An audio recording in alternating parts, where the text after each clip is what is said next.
Hello વિદ્યાર્થી મિત્રો, દિવસે ઇન્ટરનેશનલ ઓનલાઈન શિક્ષણમાં હું તમારું હાર્દિક સ્વાગત કરું છું। આજે આપણે ધોરણ 7ની અંદર ચેપ્ટર નંબર 10 પર્યાવરણના ઘટકો અને આંતર સંબંધો વિશેનો પરિચય મેળવીએ। તો હવે આપણે પાઠની ચર્ચા કરીએ। પૃથ્વી, તો આપણે બધા ક્યાં રહીએ છીએ? તો પૃથ્વી ઉપર। આગળના પાઠમાં આપણે જોઈ ગયા 9મા પાઠની અંદર પૃથ્વી સૌર પરિવારની અંદર પૃથ્વી જેવા કેટલા ગ્રહો છે, બરાબર? તો સૌર પરિવારમાં કેટલા ગ્રહો છે? તો 8। તો આ બધા ગ્રહો છે અને પ્રકાશિત કોણ કરે છે? તો સૂર્ય। તો સૂર્ય સૌથી મોટો છે કારણ કે તે બધાને શું કરે છે? પ્રકાશિત કરે છે। તો આપણે જોઈએ પરિભ્રમણે આપણે જોઈ ગયા। તો પૃથ્વી આપણી જે છે એ કોની પરિક્રમા કરે છે? તો સૂર્યની, બરાબર? એટલે રાત અને દિવસ થાય છે। હવે આપણે જોઈએ પૃથ્વી સૂર્યમંડળનો એકમાત્ર એવો ગ્રહ છે। તો આપણી પૃથ્વી સૂર્યમંડળનો એકમાત્ર એવો ગ્રહ છે કે જેને કુદરતી પર્યાવરણની ભેટ મળેલી છે। તો એને કુદરતી પર્યાવરણની ભેટ મળેલી છે। તો આપણે જોઈએ કુદરતી પર્યાવરણની ભેટ એટલે શું? એટલે કે નદી, ઝરણા, આ બધી જે છે એ શું છે? કુદરતી પર્યાવરણની ભેટ છે। તો બીજી જોઈએ પર્વતો, પહાડો, નદીઓ, સરોવરો, વનસ્પતિ, તો આ બધી કુદરતી ભેટો છે। પર્યાવરણ ન હોય તો આપણું અસ્તિત્વ જ ના હોય। તો આપણે જોઈએ પર્યાવરણ ના હોય તો આપણું અસ્તિત્વ હોય ના હોય। વનસ્પતિ વગર આપણે ચાલે નહીં। પીવા માટે શું જોઈએ? પાણી જોઈએ, બરાબર? રહેવા માટે જમીન જોઈએ। તો આ બધું ના હોય તો આપણું અસ્તિત્વ હોય નહીં। પર્યાવરણના કારણે માનવ જીવન ધબકતું રહે છે। તો પર્યાવરણના કારણે આપણું માનવ જીવન શું રહે છે? ધબકતું રહે છે, જીવિત રહે છે, બરાબર? તો હવે પર્યાવરણ અસ્તિત્વ, વિકાસ તેમજ પ્રગતિનું પ્રેરક બળ છે। જો આપણને આપણું અસ્તિત્વ ટકાવી રાખે છે, આપણો વિકાસ કરે છે અને આપણને પ્રગતિના પંથે પણ લઈ જાય છે। તો એને શું કીધું છે? પ્રેરક બળ છે પર્યાવરણ, બરાબર? કોઈ પણ માનવી હોય તો એનું અસ્તિત્વ તો હોય જ છે, એ વિકાસ પણ કરતું હોય, એની પ્રગતિ પણ હોય છે, તો એનો પ્રેરક બળ છે। તો આખી દુનિયાની અંદર આપણે જોઈએ તો પર્યાવરણ જ બધા માનવીનું શું કરે છે? અસ્તિત્વ ટકાવી રાખે છે। હવે આપણે જોઈએ પર્યાવરણ શબ્દ 2 શબ્દોનો બનેલો છે। પરી એટલે આજુબાજુ, ચારે બાજુ, બરાબર? પરી એટલે આજુબાજુ, ચારે બાજુ, કયું? ચારે બાજુ કીધું। આવરણ એટલે ઉપર આવેલી વિશિષ્ટ સપાટી। હવે જો આવરણ એટલે ઉપર આવેલી વિશિષ્ટ સપાટી કે પડ, એને આપણે શું કહીએ છીએ? પૃથ્વીની આસપાસ રચાયેલું કુદરતી ઘટકોનું આવરણ એટલે પર્યાવરણ મુદાવરણ, જલાવરણ, વાતાવરણ, જીવાવરણનું બનેલું જોવા મળે છે। યાદ રાખજો, પર્યાવરણ મુદાવરણ, જલાવરણ, વાતાવરણનું બનેલું જોવા મળે છે। તો પર્યાવરણના આ ઘટકો છે, બરાબર? તો ખાસ યાદ રાખજો પર્યાવરણના ઘટકો કેટલા છે? તો 4। કયા કયા? તો મુદાવરણ, જલાવરણ, વાતાવરણ, જીવાવરણ। તો હવે આપણે જોઈએ મુદાવરણ એટલે માટી, બરાબર? જમીન। મુદાવરણને આપણે શું કહીએ છીએ? જમીન। પૃથ્વીના ઉપરના પોપડાને આપણે શું કહીએ છીએ? મુદાવરણ એટલે કે જમીન એ આપણે કહીએ છીએ। તો મુદાવરણનો ઉપયોગ આપણે કેવી રીતે કરીએ છીએ? તો આપણે રહીએ છીએ, ફરીએ છીએ અને ઉદ્યોગ, ધંધા, રોજગાર જે છે એ શાના ઉપર જોવા મળે? મુદાવરણ પર। ખેતી આપણે શાના ઉપર કરીએ? તો મુદાવરણ પર, બરાબર?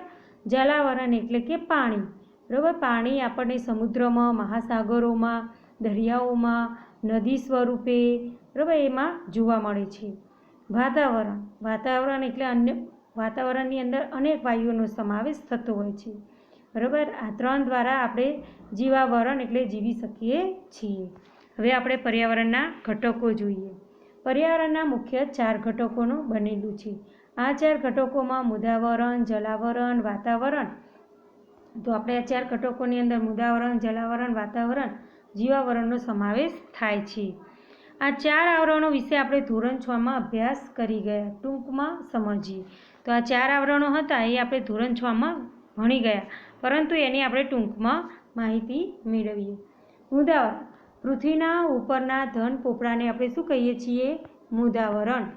શું કીધું છે? પૃથ્વીના ઉપરના ઘન પોપડાને આપણે મુદાવરણ કહીએ છીએ। આ પોપડો ખડક, ખનિજો અને માટીનો બનેલો છે. તો આપણે જોઈએ પૃથ્વી ઉપરનો ધન પોપડો એટલે આપણે મુદાવરણ, પૃથ્વીના ઉપરની સપાટીને આપણે શું કહીએ છીએ? મુદાવરણ. તો આ પોપડો શાનો બનેલો છે? તો ખડક, ખનિજો અને માટીથી બનેલો છે.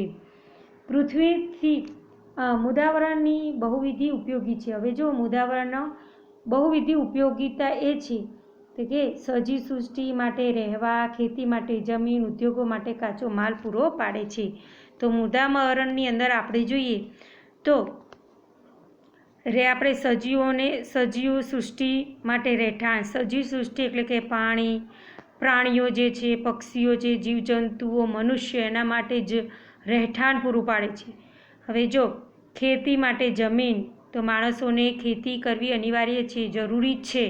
બરાબર, ખેતી ના થાય તો આપણે અનાજ ખાઈ શકીએ નહીં. ઉદ્યોગો માટે કાચો માલ પૂરો પાડે છે. બરાબર, ઉદ્યોગોને કાચો માલની જરૂર હોય છે. તો એ શામાંથી મળે છે આપણને? તો મુદાવરણથી. હવે આપણે આગળ જોઈએ જલાવરણ. તો હવે આ જલાવરણનો ટોપિક હવે જોઈએ. પૃથ્વી સપાટીનો નીચલાવાળો ભાગ પાણીથી ઘેરાયેલો જોવા મળે છે. હવે પૃથ્વીની સપાટીનો જે નીચેવાળો ભાગ છે એ પાણીથી શું જોવા મળે છે? ઘેરાયેલો જોવા મળે છે. જલાવરણ તરીકે ઓળખાય છે. જો હવે આપણે જોઈએ પૃથ્વી ઉપર મુદાવરણની સપાટી ખૂબ જ ઓછી છે, જ્યારે જલાવરણની સપાટી વધારે છે પૃથ્વી પર.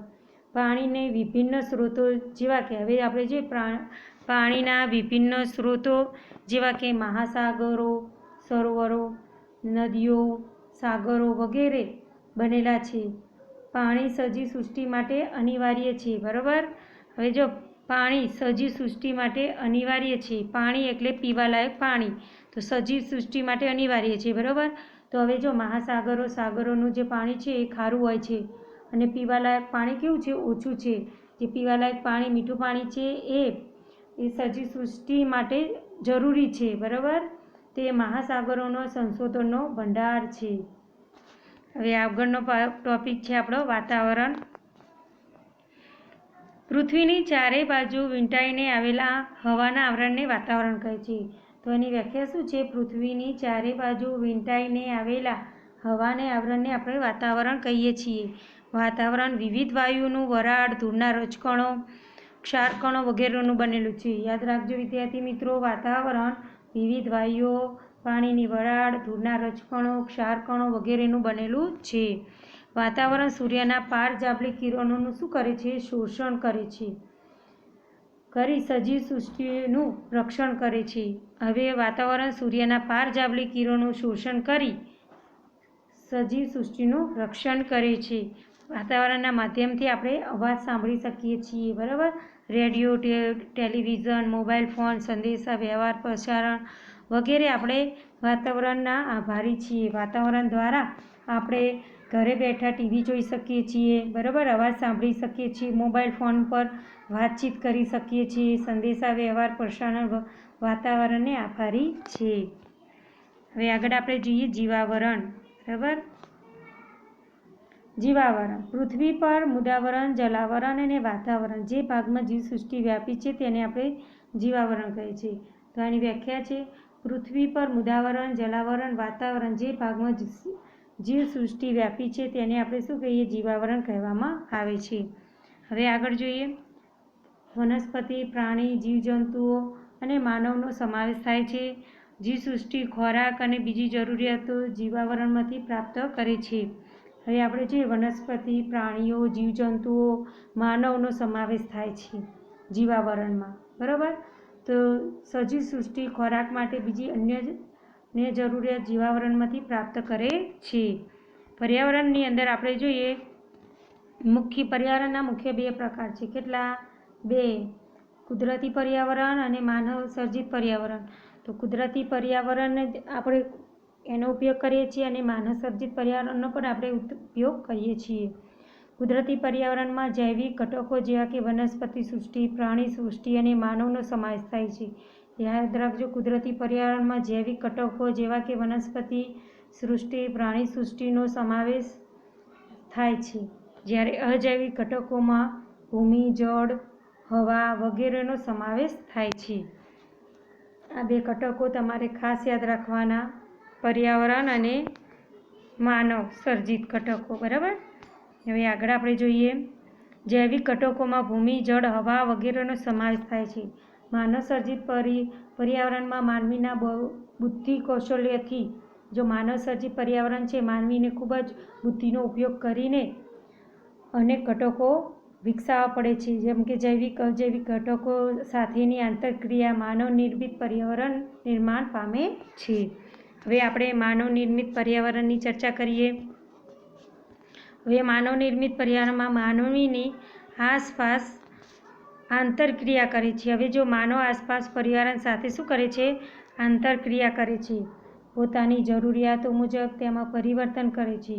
તો માનવીની આસપાસ જે પર્યાવરણ છે તેની આંતરક્રિયા કરે છે, પોતાની જરૂરિયાત મુજબ તેમાં પરિવર્તન કરે છે. તો પરિવર્તન એ જીવનનો નિયમ છે.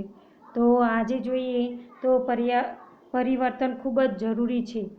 આદિકાળમાં મનુષ્ય ભટકતું જીવન જીવતો હતો. તો પહેલાં આદિમાનવ જે છે એ કેવું જીવન જીવતો હતો? તો ભટકતું જીવન જીવતો હતો.